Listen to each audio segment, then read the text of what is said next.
Hi friends, నేను మీ శ్రేభిలాషి JS బావాజన్. అది ఒక అటవీ ప్రాంతం. వర్షాలు పడే సమయంలో అక్కడ నీరు ఎగువ ప్రాంతాల నుండి దిగువకు పారుతూ ఉంటుంది. ఆ సుందర దృశ్యాలు చూడడానికి మనకు రెండు కళ్ళు చాలవు. వర్షాలు ఎక్కువ పడే సమయంలో నీరు ఉధృతిగా పారి మట్టి కొట్టుకుపోయి ఊహలుగా ఏర్పడ్డ దృశ్యాలను అక్కడ కళ్ళకు కనువిందు చేస్తాయి. ప్రధాన రహదారికి 1/2 కిలోమీటర్ దూరంలోనే ఆ ప్రాంతం ఉన్న ఈ మధ్యకాలంలో ఆ అటవీ ప్రాంతంలో ఏనుగులు, చిరుతలు కూడా సంచరించాయి. ఆ ప్రాంతం ఏంటో, దాని కథ ఏంటో ఈ వీడియోలో మనం తెలుసుకుందాం. హాయ్ ఫ్రెండ్స్, ఇక ఆ సుందరమైన ప్రాంతానికి వెళ్దాం. రహదారి నుండి దాదాపు ఒక 1/2 కిలోమీటర్లు నడిస్తే నడక మార్గాన అక్కడికి చేరుకోవచ్చు. కానీ ఈ వైపున ఎక్కువ మంది తిరగరు కాబట్టి దారి అంతా ముళ్ళ పొదలతో నిండి ఉంటుంది. దానిని మనం జాగ్రత్తగా దాటుకుంటూ వెళ్ళాలి. ఆ దృశ్యాన్ని ఇప్పుడు మీరు చూస్తున్నారు.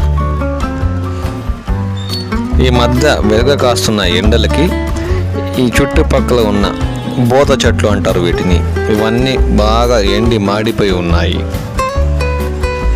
చూడండి పచ్చదనం ఎలా ఉందో. ఈత పండ్ల చెట్టు అది. రకరకాల పచ్చని చెట్లు ఈ ప్రకృతి సొంతం. ఈ అటవీ ప్రాంతంలో అయితే మరీ ఎక్కువగా ఇలాంటి చెట్లు దర్శనమిస్తూ ఉంటాయి. గత 2 రోజుల క్రితం భారీ వర్షం పడడంతో ఇక్కడ నీరు పారుతున్నాయో లేదో మనకు తెలియదు. అక్కడ చేరుకొని తెలుసుకుందాం. ఎక్కువ ఈ పక్క ఇసుక ఉంటుంది కాబట్టి ట్రాక్టర్లలో అక్రమంగా తరలించేవారు ఉంటారు కాబట్టి అటవీ శాఖ అధికారులు ఇటువైపు వాహనాలు రాకుండా గుంతలు తవ్వి వదిలేశారు. గతంలో భారీ వర్షాలు పడే సమయంలో ఈ ఏరు ఉధృతిగా ప్రవహిస్తూ ఉంటుంది. ఆ సమయంలో ఈ ఇసుక మేటలు వేసింది.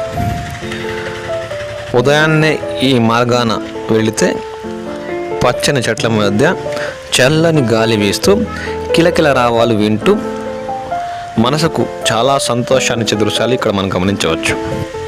చూడండి ఎంత ఎత్తుకు ఎదిగాయో ఈ చెట్లు. దాదాపు 40-50 ఏళ్ల సంవత్సరాల వృక్షాలు ఇవి. ప్రకృతి అందాల ముందు ఏవైనా దిగదుడిపే. మానసిక ప్రశాంతతకు ప్రకృతి ఎంతో దోహదం చేస్తుంది. ఈ మధ్య కురిసిన వర్షాలకు ఏరు అప్పటికప్పుడు పారి నిలిచిపోయినట్టుంది.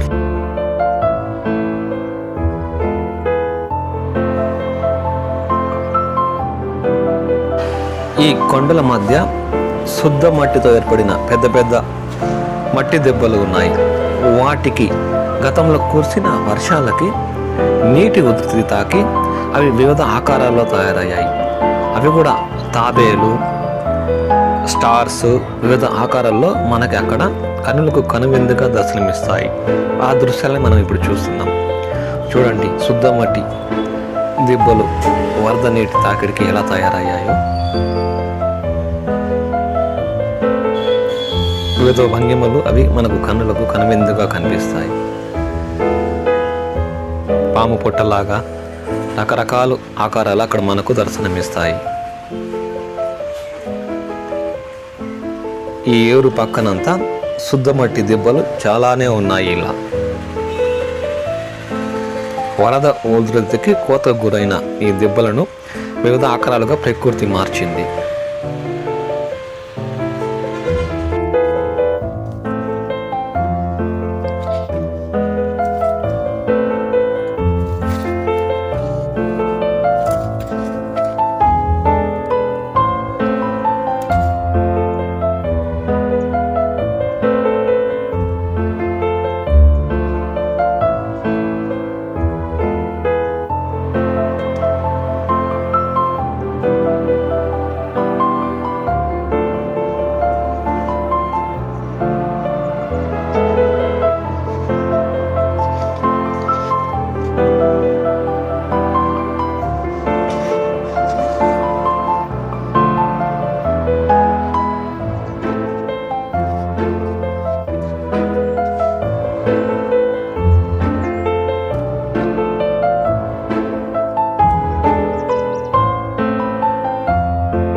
అలాగే కాస్త ముందుకు మనం నడుచుకుంటూ వెళితే ఈ మట్టి దెబ్బలు దాటిన తర్వాత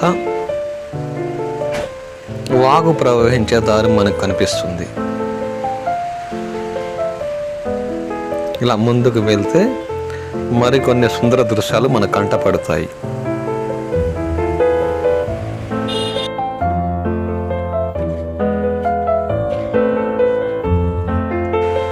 రెండు రోజుల క్రితం కురిసిన భారీ వర్షం అప్పటికప్పుడు వరద నీరు పారి మళ్ళా నీరు నిలిచిపోయినట్టుంది. ఆ దృశ్యాలను మనం చూస్తున్నాం. అంటే ఇప్పుడు ఎండ తీవ్రతకు వరద ఉధృతి పూర్తిగా లేకుండా పోయింది. వర్షాలు కురిసే సమయంలో ఈ వాగు వేగంగా దౌడు తీస్తుంటుంది.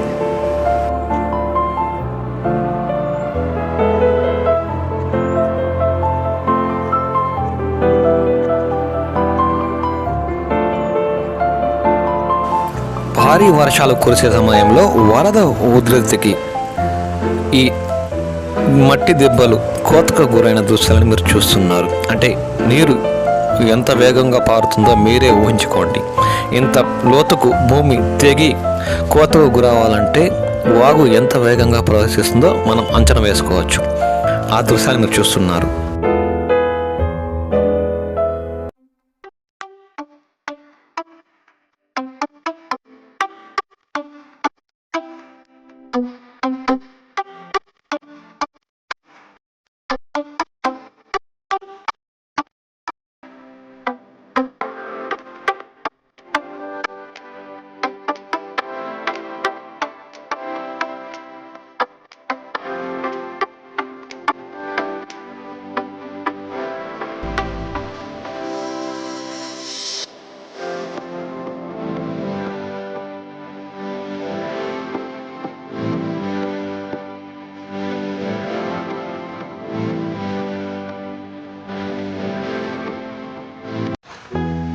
ఈ ప్రకృతి దిద్దిన ప్రాంతం ఎక్కడుందో ఇంకా మీకు చెప్పలేదు కదూ.